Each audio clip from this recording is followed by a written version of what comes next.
আগরতলা শহরের রামনগর আউটপোস্ট এলাকা ক্রমশ সন্ত্রাসী কার্যকলাপের আতঙ্কে পরিণত হচ্ছে। চাঞ্চল্যকর খুনের ঘটনায় তীব্র আতঙ্ক ছড়ালো রামনগর আউটপোস্টের অধীন পশ্চিম ভুবনবন এলাকায়।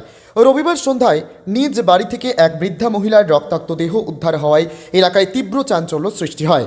মৃত বৃদ্ধার নাম সুলেখা দে। স্থানীয় সূত্রে জানা যায়, দুষ্কৃতীরা বাড়িতে ঢুকে প্রথমে বৃদ্ধাকে খুন করে, এরপর নির্মমভাবে তার কান ছিঁড়ে শরীরের স্বর্ণালংকার লুট করে নিয়ে যায় খুনিরা।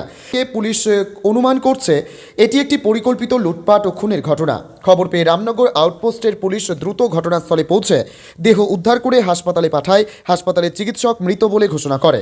সোমবার ময়নাতদন্ত শেষে মৃতার পরিবারের হাতে তুলে দেওয়া হয় দেহ। প্রাথমিক তদন্তে সন্দেহের বশে মৃতার জামাতাকে আটক করেছে পুলিশ। তাকে জিজ্ঞাসাবাদ করে ঘটনার নেপথ্যের রহস্য উদ্ঘাটনের চেষ্টা চলছে। এই ঘটনাকে কেন্দ্র করে পুলিশের প্রতি পরিবারের লোকেদের ক্ষোভ লক্ষ্য করা গেছে। রামনগর আউটপোস্টের অফিসার ইনচার্জ শুভেন্দু দাসের প্রতি দীর্ঘদিনের অভিযোগ, হেলদোল নেই এই ধরনের সন্ত্রাসী কার্যকলাপ রুখতে। পাশাপাশি এলাকাবাসীদের মধ্যে তীব্র ক্ষোভ ও আতঙ্ক দেখা দিয়েছে। সাধারণ মানুষের প্রশ্ন, শহরের মধ্যে এভাবে একের পর এক অপরাধ ঘটলেও নিরাপত্তা ব্যবস্থা কতটা কার্যকর?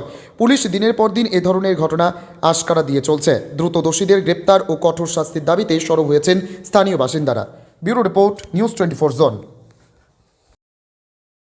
অনেকে সর্ভিস এনে লুবে করছে না কি লিগা করছে এটা আমি বুঝতেছি না।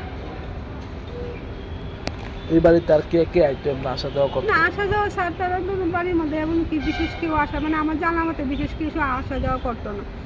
আমার বোনের জামাই থাকতো, বোনের জামাই সকালে 6টার সময় কাজে যেত, সন্ধ্যা 6টার সময় আইতো। এই বাড়িতে থাকতো? এই বাড়িতে থাকতো। তার আর বাড়ির বিকালিয়াতে বিয়ে দিচ্ছে। তারপরে আমার বাবু যখন চাকরি করতো, রাত্রে নাইট গার্ড আসলো, আমার বাবু চাকরি করতো।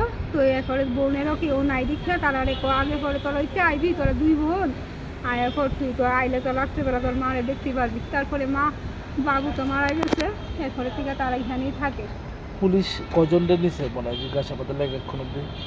এখন অব্দি আমার বোনের জিজ্ঞেস করতেছে, আর আমার বোন জামাই লকআপে ঢুকাই রাখছে। লকআপে বলে ঢুকাইছে, সত্যি কথা কি আমি কইতে পারি না। বোনের জামার কি নাম?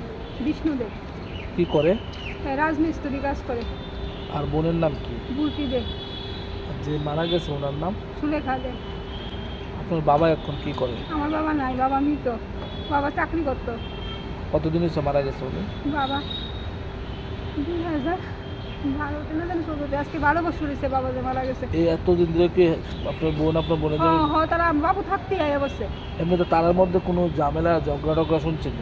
তার মধ্যে এমনি স্বামী স্ত্রী তো হালকা পাতলা ঝগড়া এরকম, কিন্তু এমন বিশেষ কোনো ঝগড়া উঠতে দেখছি না। বিশেষ কোনো ঝগড়া দেখছি না। এখন কি চান এই যে ঘটনাকে? আমি এই ঘটনা যেই করছে এর শাস্তি চাই। গলার মধ্যে ওনার আঘাত চিহ্ন পাওয়া গেছে, এটা কি আসলে কি করে? গলার মধ্যে পাওয়া গেছে স্যার, আমি তো করতে পারতেছি না, কারণ আমরা তো দেখতে পাচ্ছি না। আমরা তাই দেখছি ডেন্টিস্ট করে নিয়ে এরপরে রক্তাক্ত অবস্থায় কি পাইছিল? হ্যাঁ, আয়ের রক্তাক্ত অবস্থায় পাইছে। নন্দের বাড়িতে গেছিলাম আর একটা আধার কার্ড আর আই কার্ড আনতাম।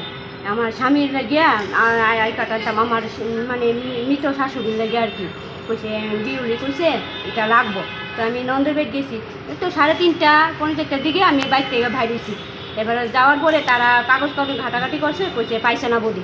এরপরে দিয়ে আমি বাড়িতে আইছি, ওই তো 4:30 পৌনে 5টার দিকে বাড়িতে আইছি, মানে সন্ধ্যা হয়েছে না, ওই ভাব। হ্যাঁ, হয়েছে না। তারপরে আমি আয়া দেখি দিই দরজা যেভাবে স্যার লাগাই দিছি সেভাবেই রয়েছে, মানে গেটটা আছে না একটু ফাঁকা ছিল। এরপরে দেয়া আমি এসে আমি কুমু মা মাটি দিতে, মা তুমি মাটিতে গেলে তাতে তুলছি, তুলে দিয়ে দিই মার মাথা মানে নেচে দিও প্রচণ্ড রক্ত মানে পড়া রয়েছে এই জায়গা।